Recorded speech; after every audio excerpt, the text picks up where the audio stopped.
তাই এই যে জগৎবন্ধু আশ্রমে কেমন খাওয়া দাওয়া হচ্ছে বলেন তো? হ্যাঁ, পুরো একদম খিচড়ি পাইছি, সবজি পাইছি, পাঁপড় পাইছি, কাঁঠাল পাইছি, আম পাইছি। খুব ভালো, খুব ভালো দাদা ভাই। যে খান, কোনো কিছু লাগলে বলবেন। হ্যাঁ, কোনো কিছু লাগলে বলবেন। হ্যাঁ, কেমন রান্নাবান্না আমাদের মন্দিরে জগৎবন্ধু আশ্রমে আসি দেখবেন। হ্যাঁ, প্রতি বছর যাতে আসতে পারে। হ্যাঁ, নিজের আশা আকাঙ্ক্ষা পূরণ হোক, ওপরে যাদের আশা আকাঙ্ক্ষা আছে সবারই পূরণ হোক। হ্যাঁ, রাধে। দিদি ভাই কেমন খাচ্ছেন? জগৎবন্ধু আশ্রমে আসে প্রসাদ কেমন লাগতেছে?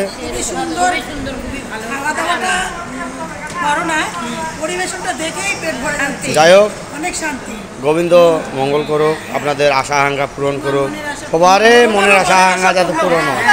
হ্যাঁ, আমি যাতে 12 দিন নিয়ে যেতে পারি।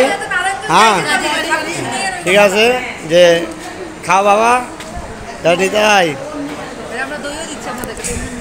বাবা। দাদা দাদা কেমন? ঠিক আছে, ধন্যবাদ।